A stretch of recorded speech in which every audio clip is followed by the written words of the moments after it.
Hello again, everyone. Today I have a Franken pen fountain pen that I am very excited to show you all. I made this or put this pen together in this configuration, which you'll see when I open this, a little while ago, and I wanted to wait to put it on video to make sure that it was consistently working and that I could actually recommend this. I guess it's kind of a hack. So I do want to start with a little bit of a disclaimer that, do these things at your own peril. I am not an expert. I am just a tinkerer, and I did have success with this particular combination, which is why I wanted to show it to you all in case you wanted to try it. So let me go ahead and open this up. I put a little piece of washi tape here to indicate what is in this pen, so this is a Pelikan M300 in a medium size in a Esterbrook Estie pen with the adapter for vintage nibs.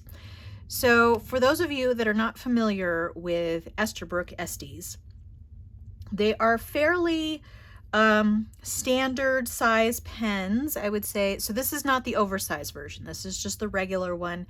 And I actually don't know if the special, I don't want to call it a converter, whatever that is that allows you to put vintage nibs in there, the adapter, that's what I was going to say. I don't know if the adapter will fit in oversized pens. Maybe one of you knows. I just don't actually have an oversized model. I find this to be fairly large as it is, and I don't really feel like I need a larger model. Let me go ahead and compare the sizes here. I have an Opus 88 over here, which is a very large pen, and I would say that this is almost as long as the Opus 88. So let's see, the only other pen I have handy is this Visconti Homo sapiens pen. And this is about the same length. This is a little bit narrower because it tapers, but I find this to be a good size pen for me. I tend to like a larger size pen even though I have smaller hands. I don't know why that is. Part of it could be because I hold my pens a little further back, but I don't know. I don't know what the deal is. I like larger pens, but I am non-discriminatory when it comes to pen sizes, which is why I do have a Pelikan M300. And actually, I just realized I should probably get the M300 out and explain to you why I have an extra nib. And I will test this nib so that you can verify that it works before the end of this video. I'm getting this out of my little Pelikan holder. So that is a Pelikan M300. And I have a few Pelikan size comparison videos on the channel. I'll see if I can find them and provide a link for that. But this is basically the smallest pen that they have made, as far as I know, and it is no longer in production. So this is a pocket pen that is essentially discontinued. You can still find them here and there, but what you can find probably more readily than the actual pen itself is the M300 nibs. So the reason why I have two nibs, I don't have two M300s, is that I had originally the medium nib, which is on here on this pen, because it was the only size that I could find for an M300, and I really wanted to get an M300, and I felt like I couldn't really be choosy as to the nib size. So it had a medium nib on it, which is fine, but I did have some hard starting issues with the medium nib, and I have not had hard starting issues with the medium-sized nib in this pen. It could be the ink I'm using, a variety of things, but I was planning to get the medium nib ground so that I could have it like essentially fix what I think is probably a little bit of baby's bottom. Baby's bottom is essentially where the nib curves up in the middle here, like right here. If you look at it with a magnifier, you would see essentially like a little baby's bottom shape. And I think that's what's going on with the medium nib a little bit. But like I said, it hasn't been an issue on here, which I'll show you here shortly. So I had planned on getting it ground to kind of remedy that and turn it into a cursive italic or something like that, because I really love cursive italics. But the pandemic dragged on and I didn't really want to ship the nib because, or the pen either. I'm a little leery of the mail service these days, so I was a little concerned about doing that. And if I combined the cost of shipping and the cost of grinding a nib, it was, you know, or in the ballpark of another M300 nib, especially when I got my extra M300 nib on Cult pens when they had a sale on Pelikan products. So I believe it was either 10 or 15% off Pelikan things, and then the extra nib was $100 was the base price starting off. So it was less than $100 for the replacement nib. And I got an extra fine to replace my medium. And if any of you know anything about Pelikan pens, the extra fines are not that fine. They tend to still be fairly broad, but I've been pretty happy with this extra fine in this particular pen. It's great for writing. I think it's a little more proportional to the size of the pen too. Sometimes it's a little odd to have a broader nib, which I think this medium runs fairly broad. So I felt like it was a better fit for this pen. And I'll test this pen too. But essentially the M300 is a piston fill pen. I'm not sure how much ink I have left in here. I don't think I have a lot, but I think there's enough to test it. And then going back to this pen, I apologize, I just ate lunch. After eating lunch is never the best time to film a video because I always tend to get stuff stuck in my throat, or, you know, have to clear my throat or whatever, but I apologize. So going back to this pen, so normally an Estie Esterbrook holds a number 6 JoWo nib. So that's the normal nib. You can swap it out with other JoWo units with the normal little nib unit here. So you can buy this separate adapter here, which actually includes a different kind of piston filler converter, which fits onto the body of the Estie Esterbrook. And this is designed to accommodate vintage Esterbrook nibs. And actually, let me get out a vintage Esterbrook nib. I'm trying to build anticipation, right? So let me get that out of my little pouch here. I do have a couple of those vintage nibs. And I will also show you this piece, which I took off of the Esterbrook pen. So this whole unit here is essentially replacing this unit. So this little unit goes on here, a normal converter goes in here, and your JoWo nib screws into that little piece there. So you just take that off, replace this doesn't have a converter in it, but you would replace the converter with the converter that comes with the adapter, and you put it in here. And then this area here, so this on up is all this Pelikan nib unit. So it has the little collar here. So it does stick out a little bit more than it would, well, or than it does on the M300 here. So you can see, so this part is actually in here that's now sticking out. And I'll show you why. I'm not actually going to take this out because I have actually put a little bit of silicone grease on the threads of this nib so that it does not leak. Would it leak if I left it that way? I don't know. But just to be sure, I wanted to make sure I did that. And I wanted to be honest about, you know, all of the different things that I've done to make this combination work. So here is a vintage Esterbrook nib. So as you'll see, the threads are up here where the nib is. So unlike, well, let's see if I can get another comparison. Okay, this nib unit does not have a nib in it currently, but this is a number 6 JoWo nib unit without the actual nib.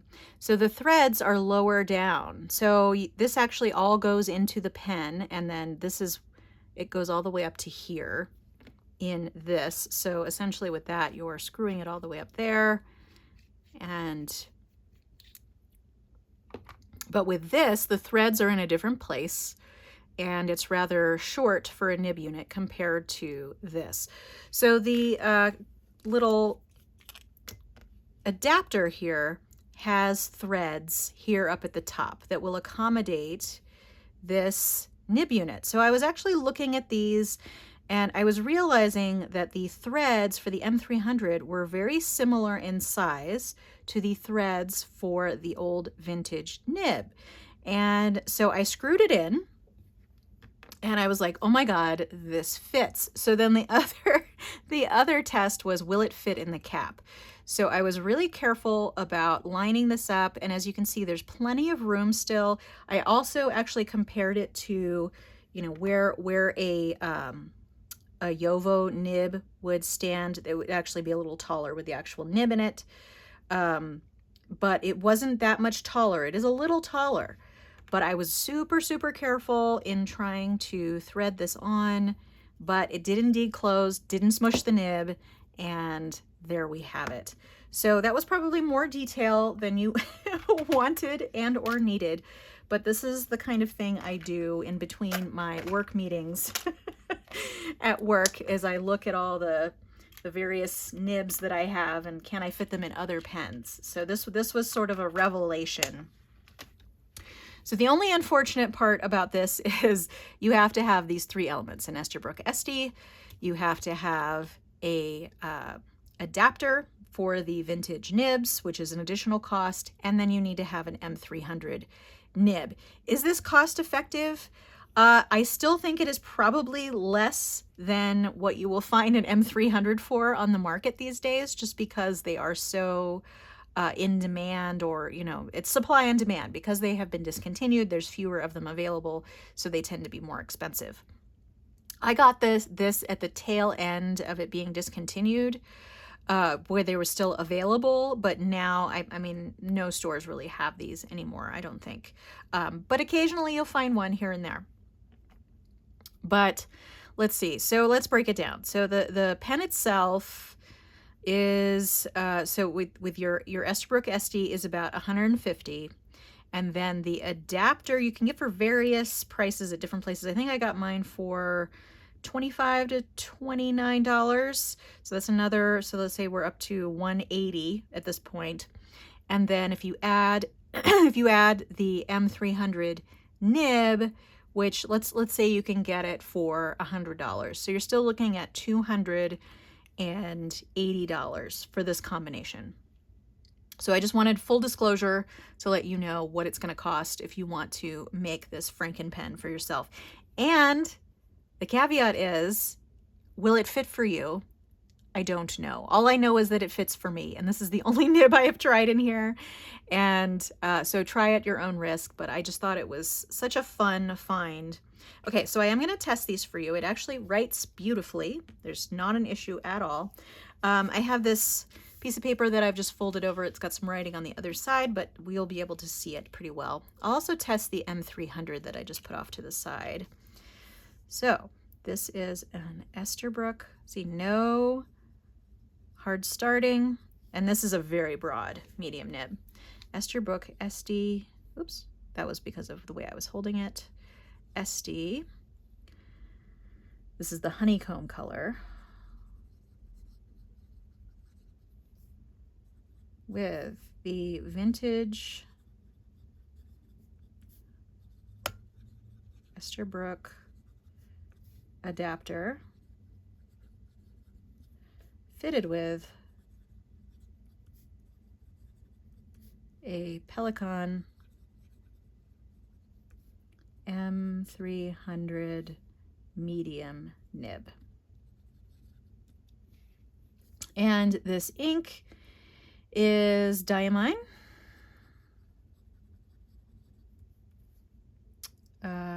What is it? Earl Grey.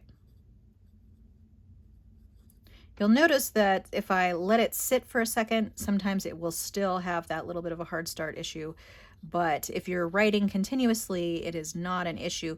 Whereas before, when I had this on the little pen, sometimes even writing continuously, it would have issues. Now, maybe someday I'll still have this pen or this nib ground down. But for now, this works great. I love it. It's such a smooth, bouncy nib. It's really a lovely nib, which is why I felt like it was such a shame to have it just sitting on its own. I had it in a little display. I was putting it on display in a little container, but still, it really needs to be written with because it is a beautiful, beautiful nib. So there we go. And then I'll show you the difference, assuming I still have enough ink in here, between this fine, so this is a Pelikan M300 extra fine. And I actually don't know what this ink is, so we're just gonna have to leave it at that. But as you can see, that's a really broad line for an extra fine. Maybe I just should have gotten a fine, but this worked. It writes really well, and there's certainly no hard start issues at all with this now, and that was the reason behind me getting it. So there we go. Let's see, what is that ink? Let me take a look at that. I think it might be Franklin Christoph's Shop Denim Blues, I think,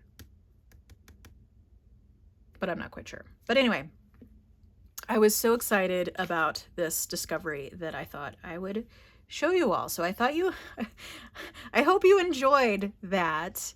Let me know if you'd like to see more of these crazy combinations. To be fair, this is one of only a few where I've done this crazy combination thing. I had a bunch of pen bodies laying around from Platinum and Pilot because I had put a lot of those nibs that were in sort of nicer Platinum and Pilot pens into Yovo compatible pens with the help of flexible nib factory housing, which is really fun, and then you get to use nibs in different pens, which is kind of fun. So I had a bunch of spare pens around, and I did find a few combinations that actually work in those other pens. So if you're interested, I will film that as well and show you that at a future date. I usually am always 2 to 3 weeks out with my filming, so it might be a little while if you say, yes, I want to see more of these crazy combinations that you've created. But if you're not interested at all, let me know that too, and then I know not to bother. So that's all I had for you today. Feel free to subscribe to keep track of future videos on my channel. If you enjoyed this video, give it a like. I hope to see you next time, but in the meantime, have a great day. All right, thanks so much. Bye.